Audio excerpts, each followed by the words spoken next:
following is a chapter reading by the Worm Audiobook Project. Please support the original author at parahumans.wordpress.com. Thank you and enjoy.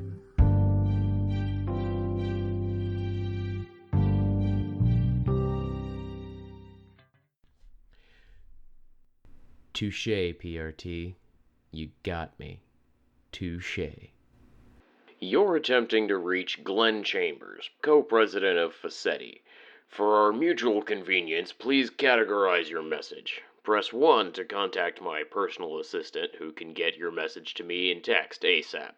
Press 2 if you got my number from my business card. Press 4 if you are an employee.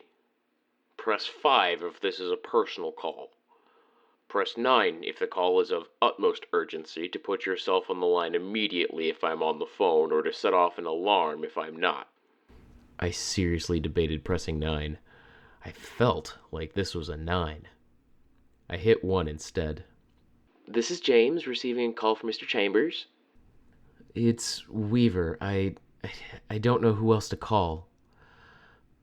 I wasn't coherent, which was unusual considering how I could normally keep myself together in a crisis.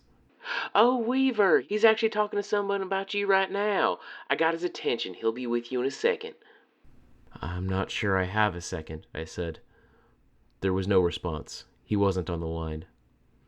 Oh, man, Golem said. Oh, fuck.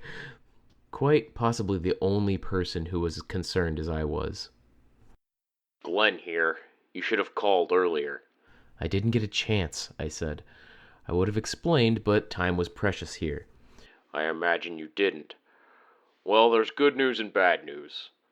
You've already run into the bad news. Here's the good. It's my plan they're using. I could believe it. I didn't respond. Their timing is off. I would have done this differently if I were your enemy. It's too much of a gamble as it stands. They planned this, have been setting it up for a while. I expected interference with the missions being supplanted with the Protectorate squad. Not this. I just need to know... There was a fanfare, musical, light, and jazzy. By the time it faded, a crowd I couldn't see had started applauding. It's starting, Tecton said.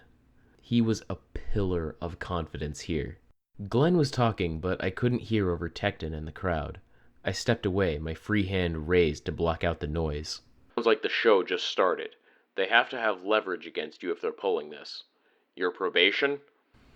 They're threatening to declare a breach if I don't play along. Play along. I heard what you did, announcing what the PRT was doing to the entire building. Word got around in certain channels. Do not do that again. Don't call your bosses out and let people know that you don't want to be here. They'll be ready for it, and you'll hurt worse than they do. Okay. Did they prep you? No, I got off a 6-hour graveyard patrol with Gauss and returned to the base to hear about this. They even put our new Protectorate member on the comms to keep me out of the loop, then fed me just enough information I had to listen without telling me enough. I've never even seen this show, and I barely had time to get my costume brushed off and my hair in order. They tidied it up some here, but Glenn cut me off. Okay, it's not the end of the world, but I don't think this show will help you. These shows almost always result in a ratings dip over time. It boosts your appeal, but hits you on respectability. It's only worth it if there's merchandise or media to sell, which there isn't. They're tanking you. Still, this is minor in the grand scheme of things. Being in front of millions of people was minor. It wasn't that I hadn't had appearances before, but most had been without my knowledge. The unveiling of Weaver was a good example of how tongue-tied I was liable to get. What do I do? How do I approach this? I'd tell you to just be yourself, but that's a terrible idea. Be yourself as you normally are with the wards. Be the teenager, the friend. Play up the fact that you're a group, that there's camaraderie. Build a relationship with the audience by sharing things they probably don't know. Nothing sensitive. I wondered if the dildo prank that the wards had initiated me with would qualify as sensitive.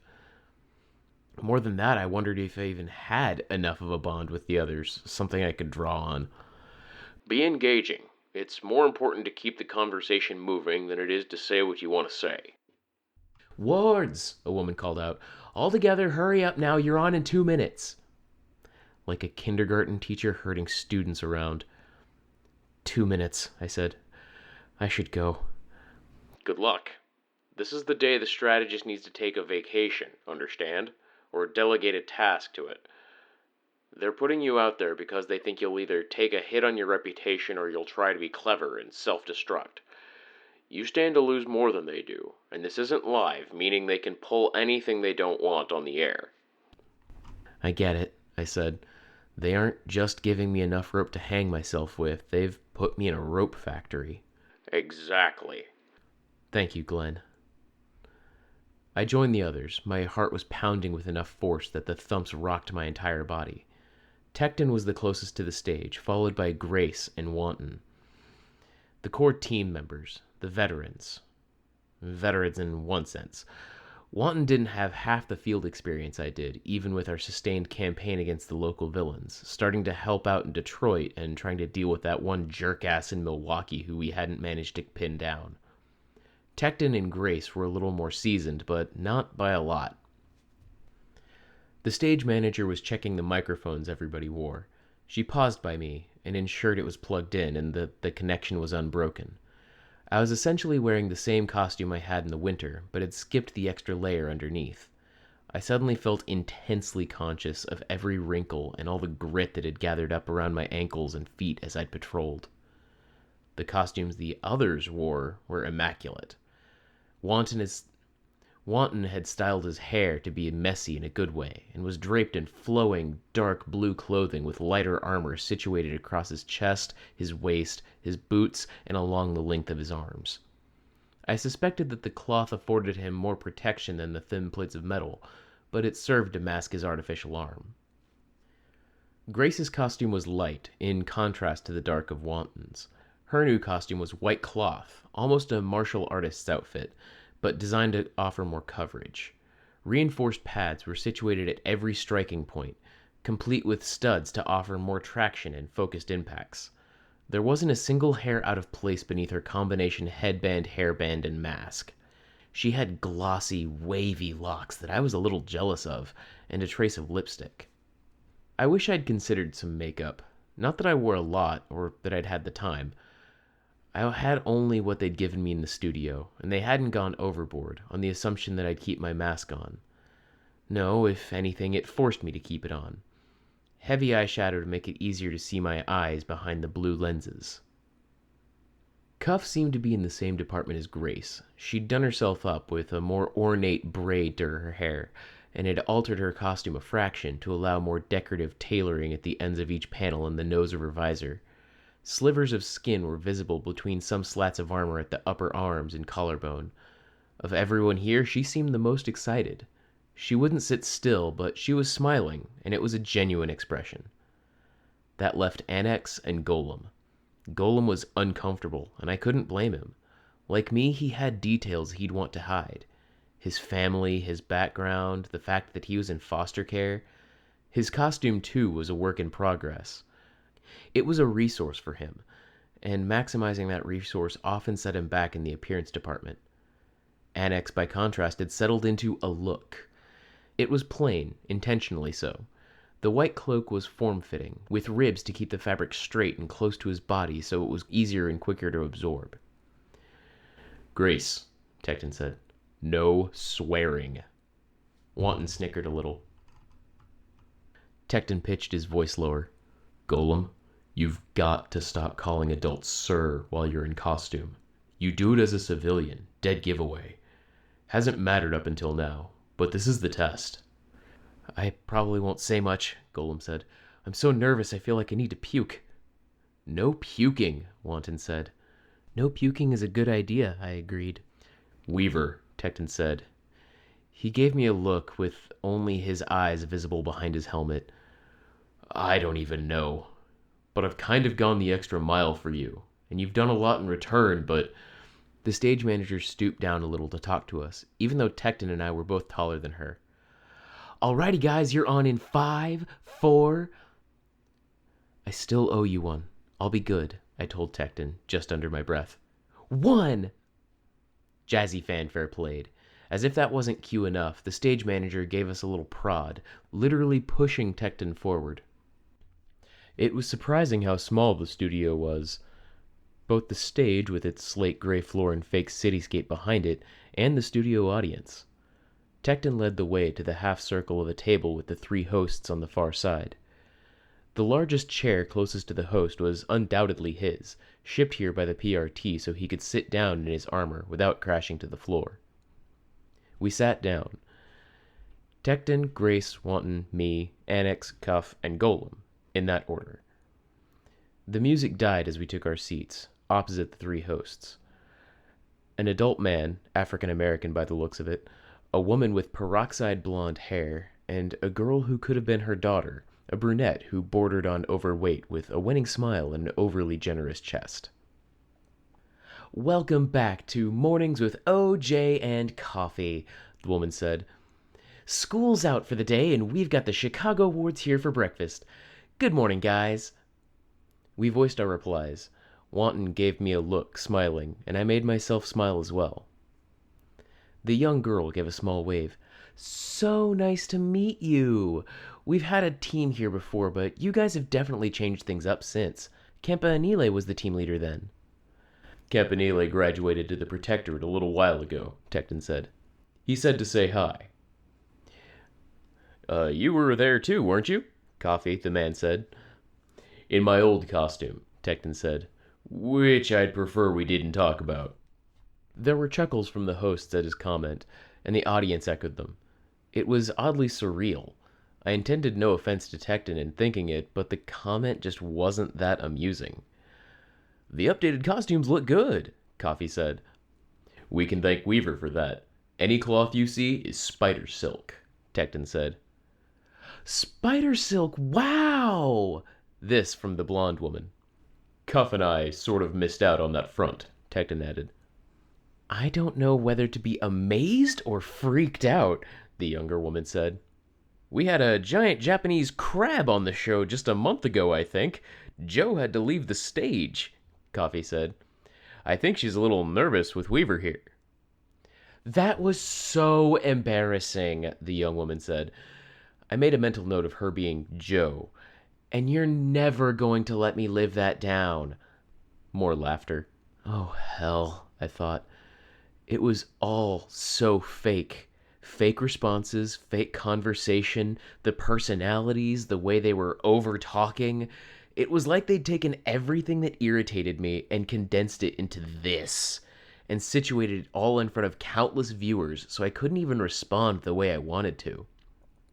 "I don't dislike you, Weaver," Joe said. "It's bugs I don't like. I'm not nervous." "Thank you. Good," I said. Then, in an attempt to recover my clumsy sentence, I added, "I'm glad." The blonde, who was O by process of elimination, said, "There's been a fair bit of attention directed at your team. The leaked video thrust you all into the spotlight. Then you dropped off the radar." "Recuperating," Tecton said. "We're teenagers. We go to school and play video games, and being a cape is only part of it." "Except for Weaver," Wanton said. Both Tecton and I shot him a look, and then I remembered that there were eyes on me. There was a reaction from the audience, light laughter. "What do you mean?" Joe asked. How could I even explain that I was working towards stopping or mitigating the degree of the world ending when I wasn't allowed to mention the fact? Or that we were systematically targeting the most problematic villains when I didn't want anyone to see the show and hear the battle plan outlined for them? "Wanton has been poking fun at Weaver about how she doesn't go out or maintain any hobbies," Wanton explained, "which isn't entirely fair. My apologies to Weaver for bringing this up, but it's not a secret that she's under house arrest. She's on probation, and so she's limited in what she can do." Coffee seized on the topic. "You've had a pretty colorful life as a villain, Weaver. We've seen the cell phone video of you in the cafeteria of your high school, opposite Dragon and Defiant."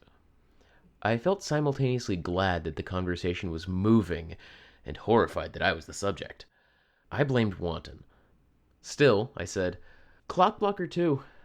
I wasn't actually attending school, though. It was a couple of unlucky circumstances that put me there, and yeah, At that point in time, I'd wanted to focus on taking care of my part of the city. That's interesting, isn't it? O asked. You were a criminal overlord. How were you even qualified for that? It wasn't like that, I said.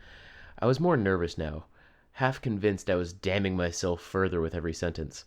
I'd inevitably come off too harsh and dark for the civilians who were watching and too soft for any villains who happened to see. Damn it.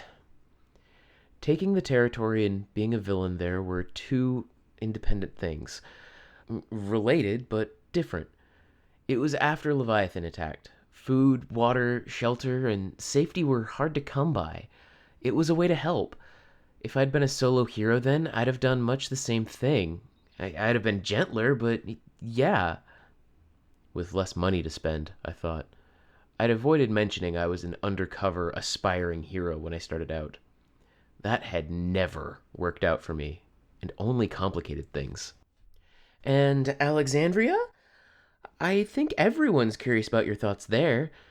You were shocked in the video when she made a reappearance. I shook my head. It's not her. I'm not happy, obviously, to see her up there. It's an ugly reminder of what happened. But to have another person fighting Endbringers? I'm okay with that part of it. A long, bumpy road, and it's brought you here, O said. With the Chicago wards, I said, in a vain hope to turn the conversation away from me. She took my cue. New costumes, new group, Behemoth is defeated, and it looks like the Endbringers might have reverted to the schedule they had pre-2002, an attack every 4 to 5 months. Yes, Tickman said. Everything's new. There's a lot of changes going on. Are you excited? Joe asked. Oh, man. Was I ever starting to dislike her? I'm really excited, Tecton said. The response caught me off guard. Was he lying for the sake of appearances, or was it honest? How could someone be excited when the end of the world was nigh? Did he not believe it was coming? Whatever the answer was, I felt oddly disappointed in him. Cuff shifted in her seat, and metal scraped against the metal of the chair's footrest with a high-pitched noise. She whispered, Sorry. O leaned forward. It's fine. Let's hear from some of the others. Wanton, your thoughts? Are the changes good? The changes are good.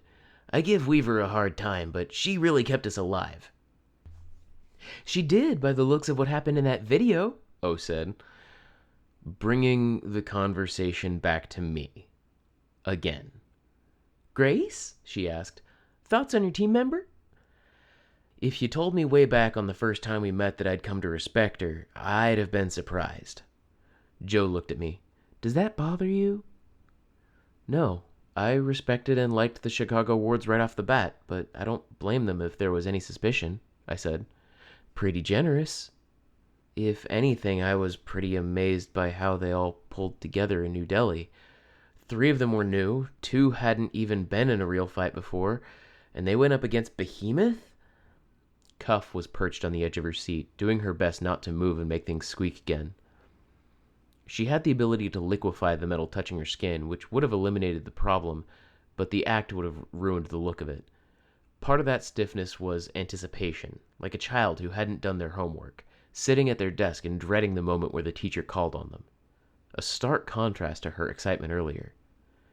Had the screech knocked her off cloud 9? Cuff, Coffee said. What do you think? We saw the video, and you were pretty scared at the start there. Terrified. You got injured? We didn't get to hear how. A burn, Cuff said, smiling a little. I recuperated in a few days. A lie. She still hadn't fully recuperated today, 8 months after the fact. She might never. I love to ask this question, Joe said. What's it like being a superhero? She loved that question? It feels weird to think of myself as a hero, Cuff said. I don't think I'll ever be one of the big heroes. I'm not a cape at heart. Fighting isn't in my personality, and I got powers like this. Cuff is a girly girl, Wanton commented. Her bunk at the ward's headquarters has pink sheets and rainbows, and there's a unicorn picture on the... Cuff leaned around me to mock punch him. I'm not that bad. You're bad, though. Tecton raised a hand to cover Wanton's mouth. I'm thrilled to have her on the team. She hasn't disappointed me yet. Cuff smiled at him. Thank you. I wasn't sure I'd have been able to say the same about Cuff, but my standards might have been higher. She'd always done the job, but there was a reticence to her that wasn't going away. 3 months ago, in our first real conflict outside of fighting Behemoth, she'd needed a push to carry out an offensive. 4 days ago, in Milwaukee, she'd needed that same coaxing. Cuff was competent. She had her strengths, and was stellar in some narrow cases. At the same time, I still worried if a moment's hesitation on her part would get one of us hurt somewhere down the road. She was talking, happy to be in the limelight, stage fright forgotten. I was saying what it's like being a hero. It's overwhelming. It's something that eats into every part of your life, even if you want to limit it to 4 hours a day, 4 times a week. If you don't train and exercise, then you'll fall behind. If you don't read the briefings on the bad guys, then you look stupid when you do run into them and have to ask someone. I certainly hope you're not getting into serious fights, Coffee said. Cuff said, stage fright back in full force. She touched on something that would get her a slap on the hand from the PRT, and now she didn't have her footing. I was trying to think of a way to rescue her when Tecton said, Fights happen. We're actively trying to avoid direct confrontations, but we patrol and we practice our abilities so that we can handle ourselves in real crisis situations. Many of our members patrol with other capes, so they can get experience while having someone to rely on in case of an emergency. All true, but he was omitting the fact that we were actively seeking out indirect confrontation. It was an admirable spot of doublespeak, simultaneously reinforcing the atmosphere we were hoping to establish. Heroes are safe. Everything is under control. I kind of like those times, Annex said. You get to hang out with the local powerhouses, hear what they have to say, learn from them. I had a brief stay in a few other teams, but the one thing I really like about Chicago is that everyone is okay with me asking questions. And I have a lot. Who's your favorite cape to hang out with? Joe asked. Shuffle. Our powers work well together, if we're careful not to let them interfere. And Golem?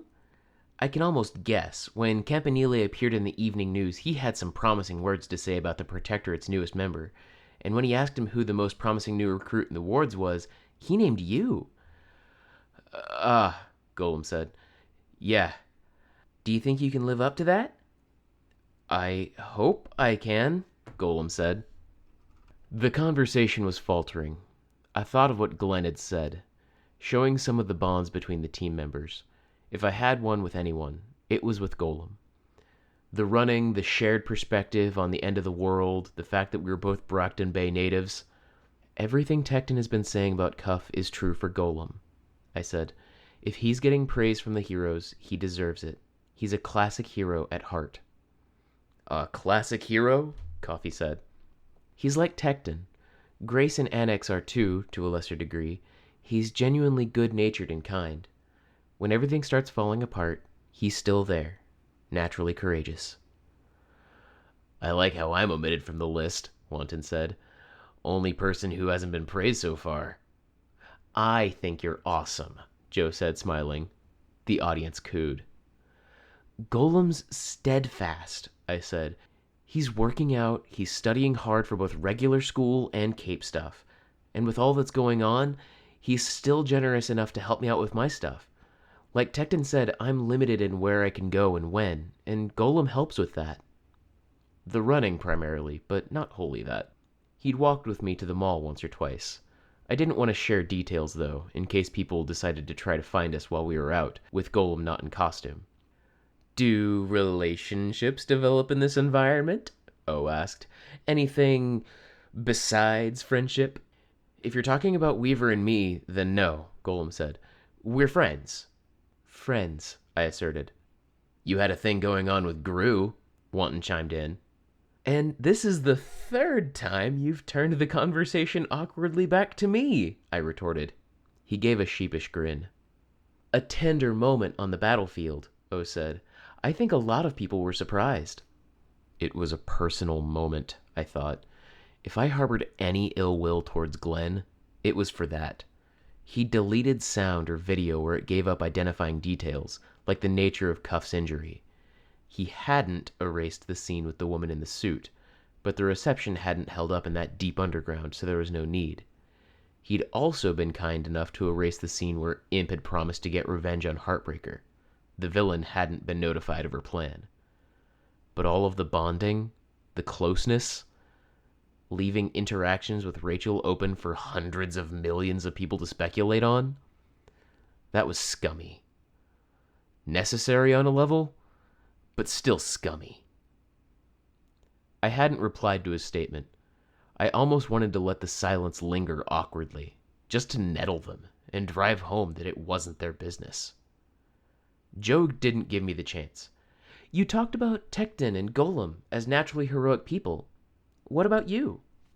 Man, her questions irritated me. Asking questions where they already knew the answer or where the answer was so immaterial. Who watched this kind of garbage? Why was I being forced to support it by my presence? I was a villain for 3 months, I said. Maybe I'd like to think I was a bit heroic as a villain, and I'm a little bit villainous as a hero, but I'm working on that last part. Hold on. You think you were heroic before you switched sides? Coffee asked. By all accounts, you killed Alexandria and a law enforcement official. You were quoted as talking to school children about the huge quantities of money you earned from criminal activities. Was he just sitting back waiting for an opening? Grace stepped up to my defense. She said a little. She fought the Slaughterhouse Nine. She helped the people in her district. That actually sounds impressive, Joe said. If that's a little, then I wonder what being a little bit of a villain nowadays is like. She tittered along with the audience's reaction. No response? Coffee asked. They were ganging up on me. I wish I knew who these guys were, what their normal style was, so I could roll with it. I'll let my actions speak for themselves, I said. Tecton was quick to speak, backing me up. I think that's the best way to go about it. It's untreaded ground in a way to have a notorious ex-villain on the team.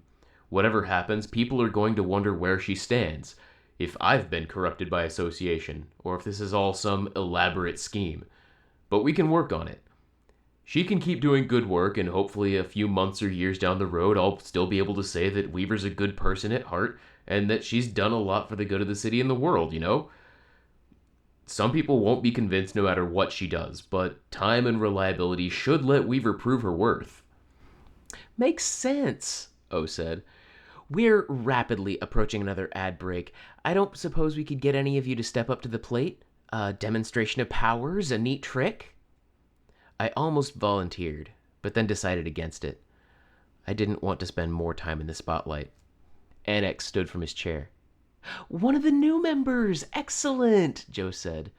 We've got a crash test dummy, a beat-up car. I can do something with the car. Maybe we could remodel the exterior? Annex asked. Maybe the audience could name a car. What should we make? Joe hopped out of her seat, arm raised like a kid in class. She was short. I mentally reevaluated my estimation of her age to put her closer to late teens than her early 20s. A series of beeps, not even a half-second apart, interrupted all of us. Our phones? I was still drawing my cell from my belt when I saw commotion backstage. People who had been standing still were running now, talking into headphones. My cell phone screen was surrounded by a thick yellow border. A text was displayed in the middle. Stand by. Disturbance recorded. Possible S-class threat. The others had identical messages on their screens. There were murmurs among the audience members as someone from backstage stepped up to talk to Coffee and O. It can't be, Cuff said, her voice quiet. We got text just like this for the incident where we met Weaver, Tecton said. It could be a similar situation. The lighting changed. Tecton stood from his seat, and I joined the others in following suit. A studio employee advanced to the front of the stage. When he spoke, the microphone headset he wore carried the sound. A possible emergency has come up elsewhere in the world. If this blows over in the next few minutes, we'll edit out anything problematic and then resume the show. For now, remain calm while we prepare for an emergency broadcast from the news team upstairs. There is no danger here. My phone buzzed. I checked it to see another text. Chicago wards are to remain at current location. Transportation en route. We'll deploy to Studio B parking lot for quick pickup. A little more ominous than the maybe the studio employee had given us. Panel by panel, the backdrop of the Mornings with OJ and Coffee set transformed. Images flickering to show a composite of a grainy, long-distance shot of a city. It had been taken with a cell phone, and the resolution didn't translate well with the size of the screen. There were tall buildings, neon signs glowing in the late evening, somewhere in Asia. Japan, Wanton said. The camera was shaking, and the view on the screen reacted in kind. Dust rose in clouds, billowing until they obscured the camera's view. The audience was reacting. Moans, cries of alarm and despair. They knew what was going on. Please be the Simurgh, Cuff said, her voice small. Grace put an arm around Cuff's shoulders. That may be the first time in history anyone's thought that. She's right, too. Even the Simurgh would be better than this. The timing, the fact that it happened so soon after Behemoth had died, it was all wrong. Behemoth had come from deep underground. Leviathan emerged from the ocean. The Simurgh had approached from the far side of the moon and had descended to hover just above the tallest building in Lausanne. The fourth, it seemed, was appearing in plain sight. The dust took forever to clear, but for few mutters here and there, small animal sounds of despair from the audience and studio employees who were watching, the studio had plunged into quiet horror. It stood somewhere between Leviathan and Behemoth in height, if I ballparked by the number of stories in the adjacent buildings. I waited patiently for the view to clear, revealing more details.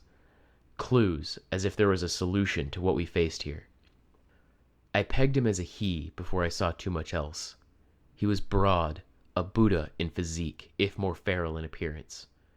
He was as black as night, with something white or silver giving definition around the edges of his various features. He didn't wear clothes, but he had features somewhere between leaves and fins, with elaborate designs at the edges, curling away from elbows, his wrist, his fingers, and around his legs. It made his fingers and toes into claws, and left dangerous-looking blades elsewhere.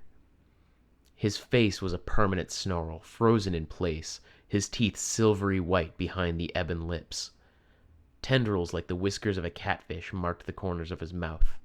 All across the exterior of his body, there were gaps, like the gills of a fish, and that brilliant white or silver glimmered from beneath, a stark contrast to the absolute black that marked the rest of him.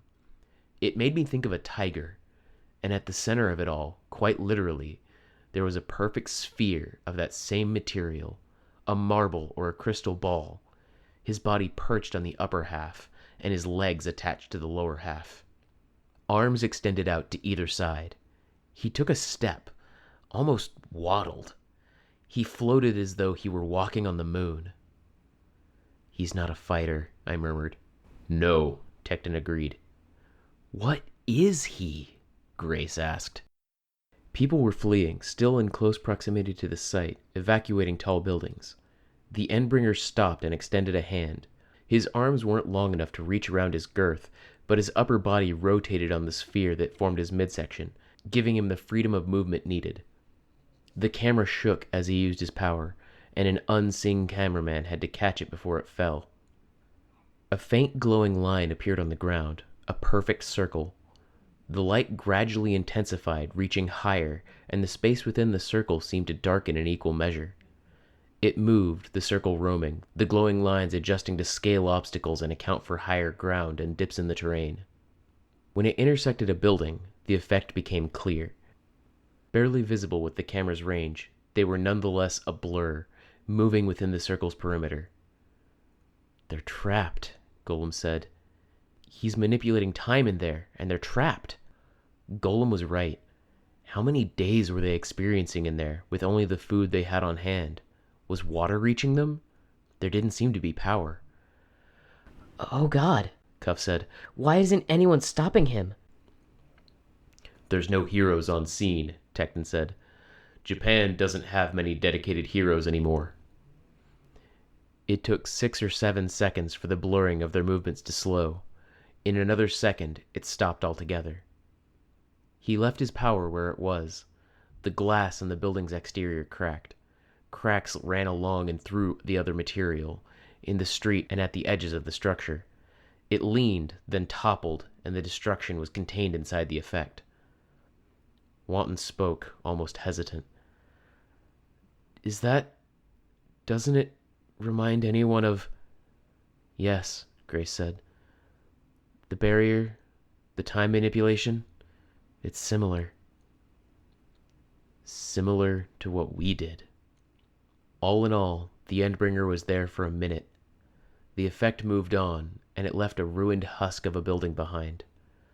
Though there was no sun shining, the stone and terrain had been sun-bleached, worn by elements, eroded. The Endbringer extended his hands out to either side, and 2 more glowing circles appeared. Like the first circle had, they flared with light.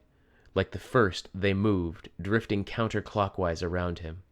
It was a slow, lazy rotation, slower than a moving car, but faster than someone could hope to run. He advanced with floating steps, and the circles maintained a perfect, steady distance away from him and each other, orbiting him like the shadows cast by 3 invisible moons. Here and there, people and cars were caught inside. He wasn't a full city block down the street before one circle had had a crowd trapped within, half filling the base of it, another circle perhaps a quarter of the way full. He moved through a less populated area, and he left trails of skeletons in his wake, in odd fractal patterns that followed the circle's movements. He chose what entered, and he chose what left.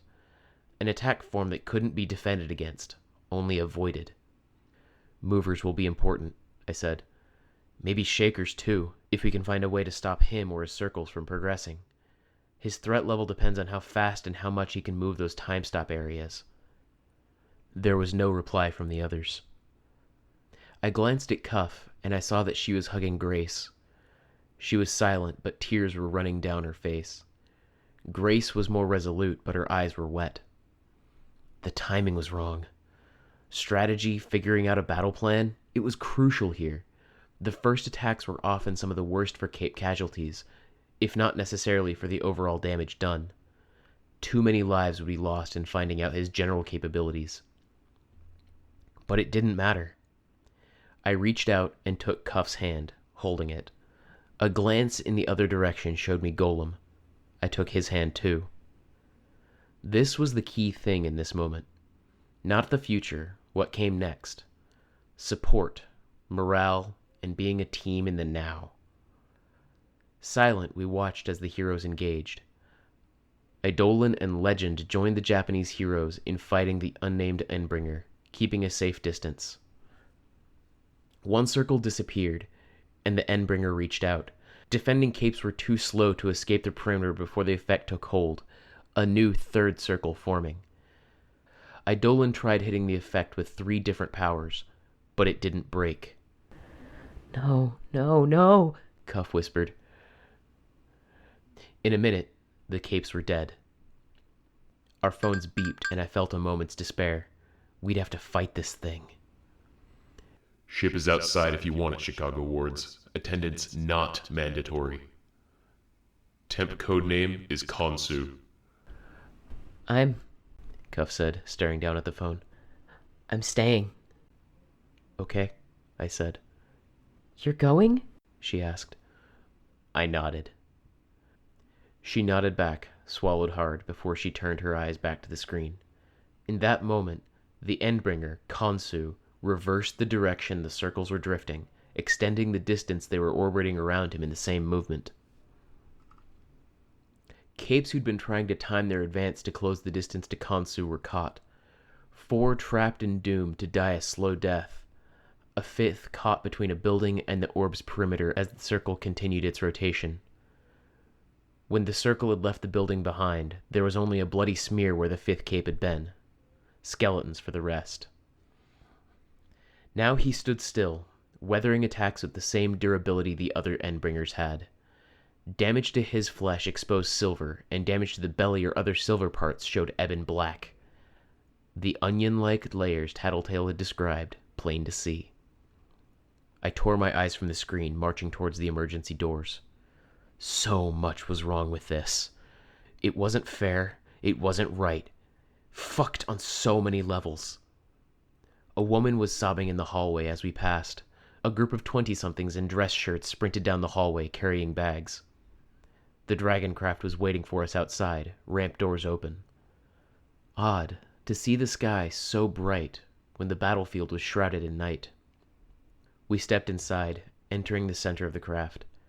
I found a seat by a monitor with a laptop ready and waiting for use, a login screen displayed.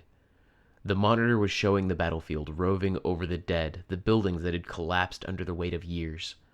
Oddly, the cameraman wasn't focusing on Khonsu or the defending heroes. A few heroes were fleeing, but most weren't in view. "We're ready," Tecton called out. "Ship?" The craft hadn't taken off.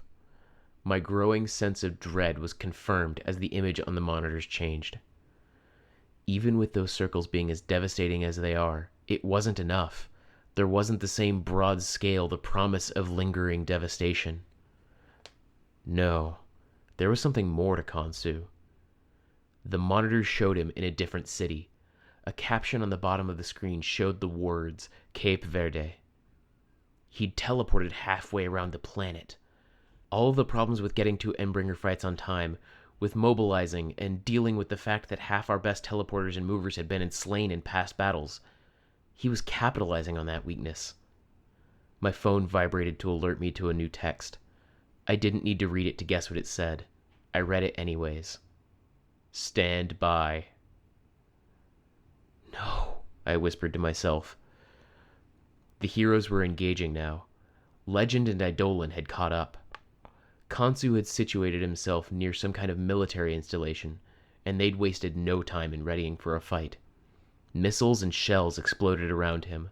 Columns of frozen time that rotated around him caught many, and they exploded within the delineated structures. For long minutes he fought. I watched, my eyes fixed on the screen, to see his behavior, to look for the cue. He waded into and through the arranged military squadrons with their parahuman supplementary forces. He was as tough as Behemoth or Leviathan. No attack delivered more than scratches or nicks. 5 minutes, 6, as he leisurely tore through the forces he'd caught off guard. Eidolon ducked between two of the pillars of altered time and delivered a punch that sent the Endbringer tumbling. The orbiting columns were pulled behind Khonsu as he moved, and Eidolon came only a hair from being caught. Alexandria and other capes joined the attack. Too few. Everyone else retreated. Khonsu didn't pursue. He remained where he was, arms extended out to either side, palms down. Then he disappeared in a massive, tightly contained explosion. Trucks and sections of fence were thrown into the air by the movement. Long seconds passed. Then my phone vibrated. Another text. Cannot deploy until we have a way to pin him down. Stand by until further notice. I struck the laptop that sat in front of me. One hinge holding it in place snapped. I shoved it hard, and it fell to the floor of the craft. "Fuck!" I shouted. "Fuck it!" I kicked the fallen laptop, and it went skidding across the floor, down the ramp, and into the parking lot. My foot stung with the impacts. The other wards were gathered, sitting or standing around the craft that was taking us nowhere. There was no way to approach if he'd teleport by the time we arrived. We'd never catch up to him. The others were quiet and still as I'd been violent, haunted and scared. Nobody talked. Nobody volunteered ideas, because we didn't have any. I wasn't sure any of us knew how to fight this one. Nobody in the Chicago wards did. Nobody elsewhere. Speaking, commenting on the situation, it would only remind us of what we were facing. Above all else, I wasn't sure I wanted to think about the detail we hadn't spoken aloud. The thing, above all else, that made this so fucked up. In the 9 years that we'd been fighting Behemoth, Leviathan, and Simurgh, they'd never attacked this close together. Even if we found a way to beat this Khonsu, to mount a defense and stop him from picking us apart, settlement by settlement, darker possibilities loomed. 2 attacks, 2 months apart. Had their schedule changed? Would the next attack come in a mere 2 months, or would it be more unpredictable than that? No, I thought, with a dawning horror. No, it was worse than that.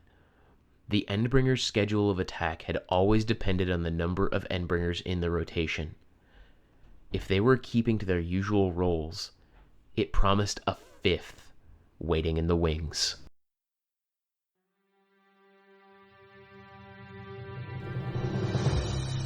Hi, this is Rob Doss.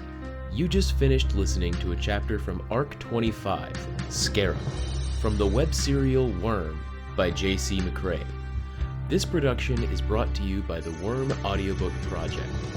If you would like to know more about us or to volunteer your own services, please check us out at audioworm.rein-online.org. You can download or listen to every chapter directly from our site, or you can find us on iTunes or any podcast app under Worm Audiobook. Thank you for listening.